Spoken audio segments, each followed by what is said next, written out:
And hey guys, this is NLD Rants, and I thought I would respond to Obama's ridiculous address on the attack on in Nice, France. It's like Nice, France. And just some of the shit he says. I watched this video in awe. It's posted by CBS, I think. I skipped to a minute 15. I skipped to a minute 15 because the part anywhere before that's just him blowing out his ass about how we need to stick together, blah blah blah. We already know all that shit, typical political talk. So I skipped here and I just wanted to play and address some of these points he makes because some of them are so ridiculous.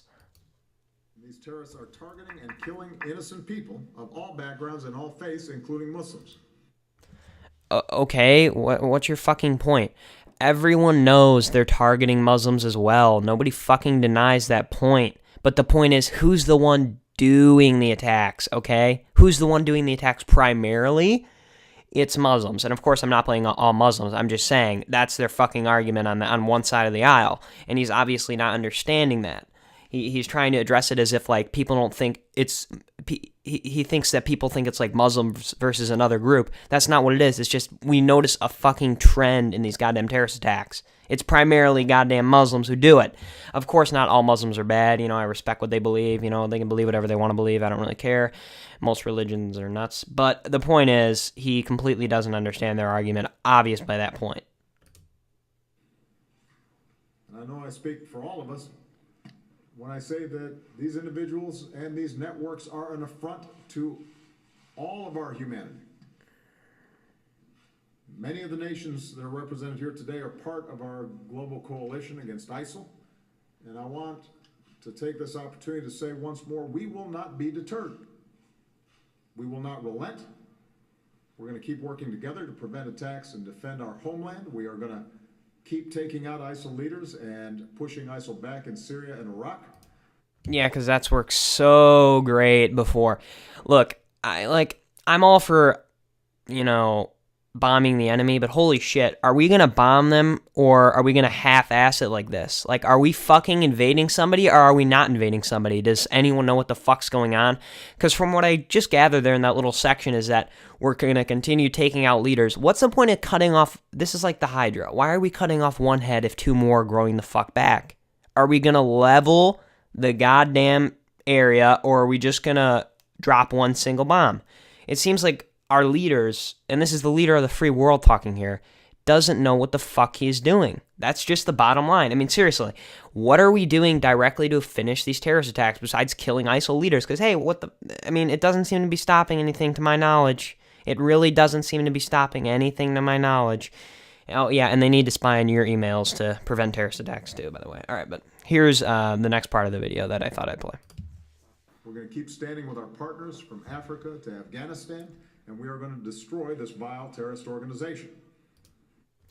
I had to pause there. That is the biggest bunch of bullshit. We will never, with his strategy, destroy Dick. He has no idea what the fuck he's doing. He's half-assing every one of our attacks. And until we grow a fucking set of nuts and go in there and start actually figuring out what the fucking problem is, it doesn't take a few bombs. It's going to take, it's going to take leveling a city or two. That's what it's going to take. Or it's also going to take a little bit of civilian change, and it's just what way you go about it. I don't know all the answers, but if you're going to go to war, go to war. If you're going to try to change it, grassroots style through the civilians, that's the way you have to do it. I don't think our government knows what they're doing right now. We're trying to grassroots it and bomb the shit out of them. So we're bombing the shit out of them and then saying, we're the good guys. That might be the fucking problem here. And in contrast to these terrorists who only know how to kill and destroy, we're going to win this fight by building, by never giving up on diplomacy to end. Oh, I mean, please. Sorry I'm pausing it so much, but I have to address some of these points. We've given up on diplomacy a while ago. We've already leveled some of these goddamn cities. It's just, I guess my point is, are we going to half-ass it or are we going to go to war? This is like Iraq. We're half-assing it. We're not. It's like Vietnam. We're sticking the tip in without going all the way in. Do you get what I'm saying? We're not, what the fuck are we doing? And then he's talking about diplomacy. He's also talking about killing ISIS leaders. It's like, it's like a head with this, it's like a headless chicken. And the Syrian civil war. by working with partners around the world, including Muslim communities, to push back against hateful ideologies that twist and distort Islam. This part I completely disagree with. I think if you read if you read the Quran or the Bible, whatever the fuck you read, purely on text, they're doing exactly what the fuck it says to do. That's an unpopular opinion. It's absolutely true, though. I mean, it's all up to interpretation to them, but I swear to God, if you read the Quran or the Bible, which I've read exactly textually, it says to kill and stone and do all that shit. So I don't understand that point at all. They're not contorting it. They're doing exactly what the fuck it says to do. They're just going with the direct translation right from the fucking book. And that applies to any book, any religious text you read. A religion that teaches peace and justice and compassion. Okay, that's bullshit, but I already addressed that.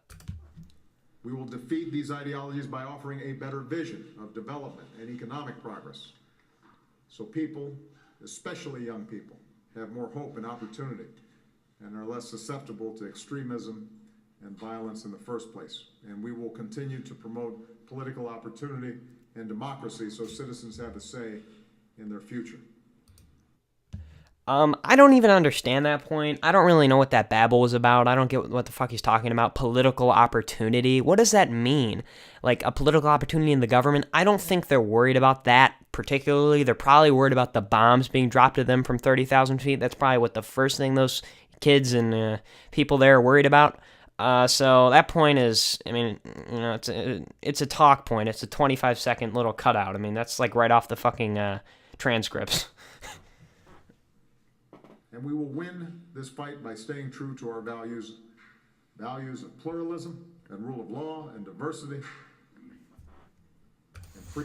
Rule of law and diversity. Threw that word diversity in there. I don't know where the fuck in the Constitution or, you know, any law it says we have to be diverse, particularly.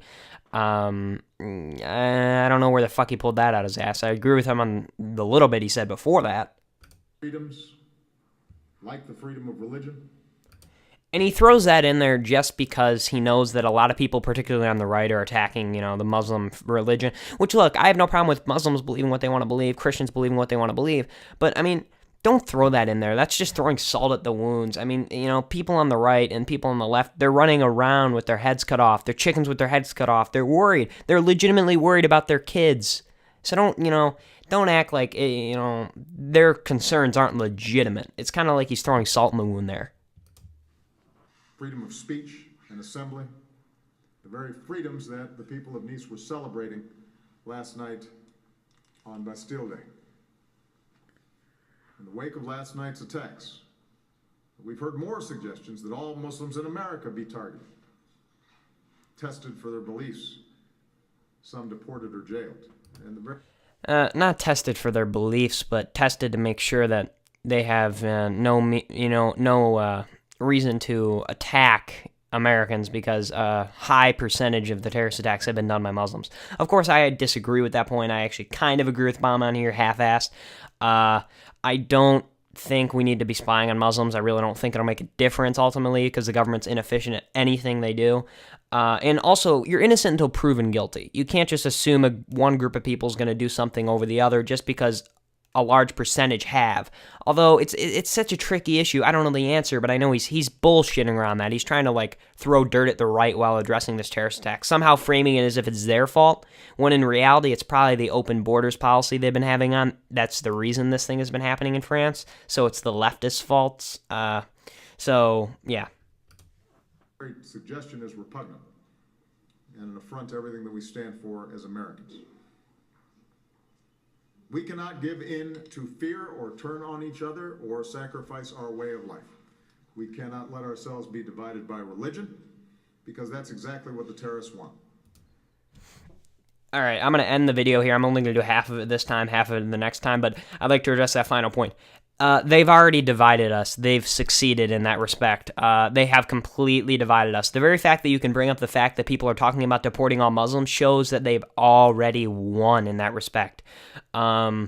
They've succeeded in that, in that respect because people are more divided now than ever. I mean, holy shit, this is like any time in history you can point to, besides slavery, but you can point to a lot of times in history where people thought race relations were bad back then. They're pretty bad now, particularly between Muslims and Christians. So that point was, that's wrong. They've already succeeded. He should be addressing how they've already succeeded in a way, and we need to fight back against it, not how, it's not happening. It's definitely happening as we speak. People are becoming more divided now than ever. I hope you enjoyed this video and my little analysis. Again, I'll be releasing part 2 of the analysis soon, and have a good day.